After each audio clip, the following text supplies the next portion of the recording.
नमस्कार, welcome to honest life coach. और आप सबको बधाई हो, एक और कॉरपोरेट ओवरलॉर्ड जाग गए हैं और वो अब की 90 घंटा काम करने को कह रहे हैं देश की तरक्की के लिए।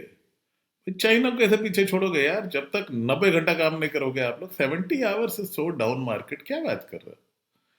सो भाई, ये खेल आज का नहीं चल रहा। व्हाइट कॉलर एम्प्लॉयज सैकड़ों साल से यही हाल है।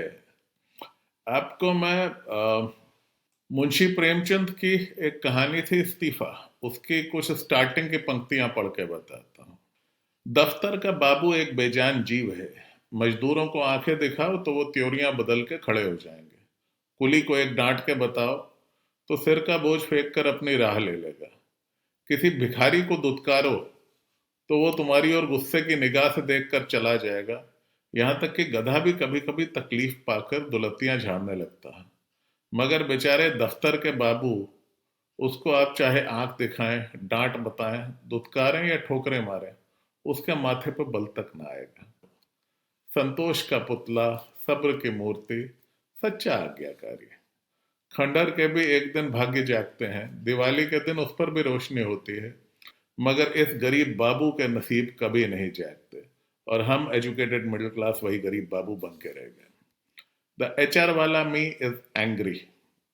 Back in my day, yes, there were some crazy ass corporate bosses, but most of the companies, particularly the big companies, they would care for their employees. It was like 9-10 years ago. I think 2008 crisis के बाद से इनकी समझ में आ गया कि यार हिंदुस्तानी हर हाल में नौकरी कर ही लेगा। और उन्होंने टॉप पोजीशन पे वही देसी ओवरलॉर्ड्स बिठाना शुरू कर दिया जिन्होंने खून पीना शुरू कर दिया।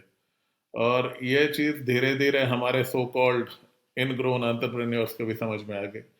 I am disappointed but I am not surprise, because elite का ये गेम मैं समझ चुका था।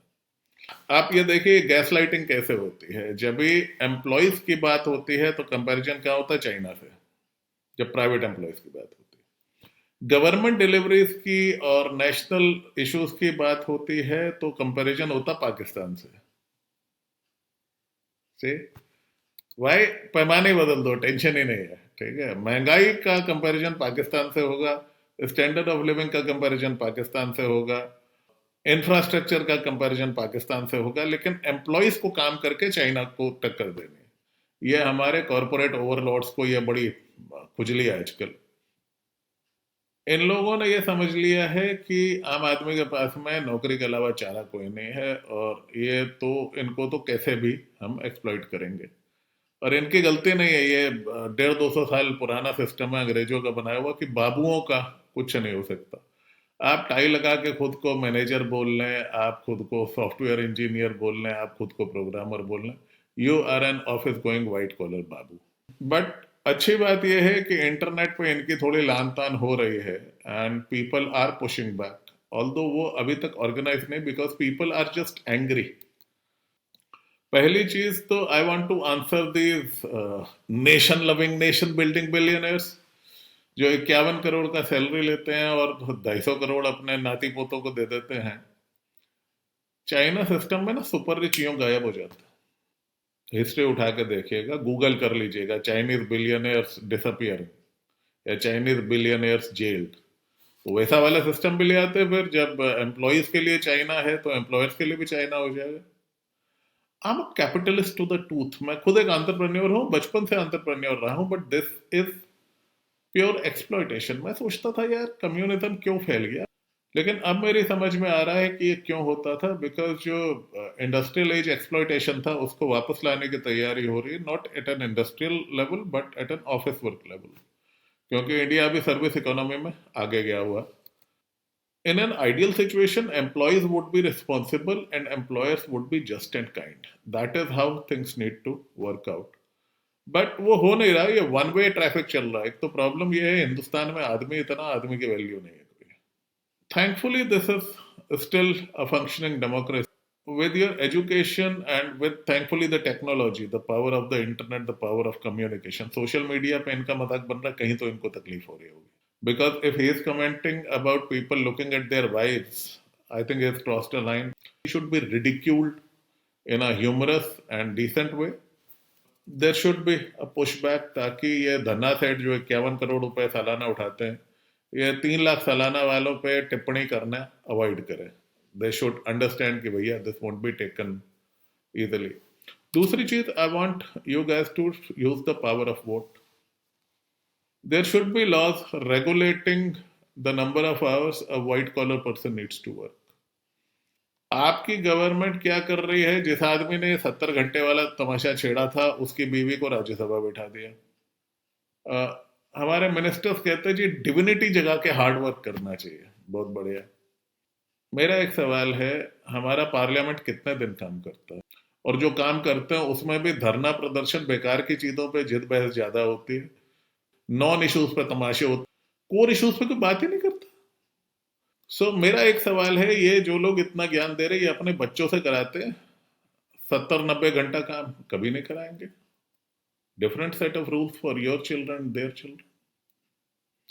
Employees need to wake up, especially the middle class. ये व्हाइट कॉलर बाबू की व्यथा जो है ना, बहुत हो गया. They actually need to stand up and say कि भाई no more. You need to ask for labour laws implementation. You need to ask for judicial reforms, police reforms.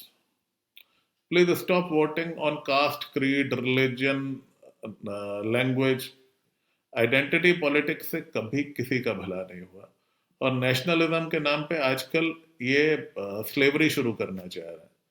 देश का असली विकास उस दिन होगा जिस दिन अदालतों में 90 घंटा काम होगा, पार्लियामेंट में कोई ढंग का काम आता. हम लोग लिविंग इन अ डेमोक्रेसी, अपने हालात के खुद जिम्मेदार है. कभी इलेक्शन होता है तो मिडिल क्लास छुट्टी मनाने चला जाता. I can understand the disgruntlement against the political masters, but you have no voice in the system. So it is time to let your corporate and political overlords know that you are unhappy. सिर्फ meme से नहीं होगा, ये button दबाने पड़ेंगे किसी party को. I am extremely apolitical. So India का भला करना तो भाई, more than a 5 trillion GDP, I want to see the per capita income rise. ये आंकड़ेबाजियां बहुत हो रही. Nationalism can be used for selfish motives. Private companies के काम करने से कितना के बदल जाएगा भाई? 4 शेयर होल्डर्स के पल्ले पैसे आ जाएंगे और क्या हो जाएगा. कोर्ट्स और पार्लियामेंट को कराओ ना 90 घंटा काम. That is where the real thing is. वहां से तो असली चीज निकलेगी. तो ये कॉर्पोरेट ओवरलॉर्ड्स खड़े होकर कह सकते हैं कि जजेस और पॉलिटिशियंस को 90 घंटा काम करना चाहिए. So in the immortal words of Chatur from 3 idiots, है हिम्मत? नहीं है. जिस कंपनी के लिए आप खून पसीना दोगे आपको तनख्वाह मिलेगी. But let's be very clear, 70 घंटा 90 घंटा पॉसिबल नहीं देंगे. When you are in your 20s maybe you can manage that. When you are in your 40s वो नहीं हो पाएगा. So the way out is micro entrepreneurship. The way out is minimalization. The way out is voting with your mind instead of your emotions. मैंने कहा ना, India चंद्र Shani matrix है. शनि कह रहा काम करो 90 घंटा करो. You need to wake up, you need मंगल. और अपने लॉजिक पे चले. Find out what is it that you can do. जरूरी नहीं कि हर आदमी बिलियनर बन जाए, शार्क टैंक में चला जाए, ऐसे भी बच्चों की बाड़ा रखे. You need to be realist कि ये काम है, ये मैं कर सकता हूँ. और आने वाला time, most of the white collar jobs would be taken up by the AI. हम लोग कुछ नहीं कर सकते उसमें.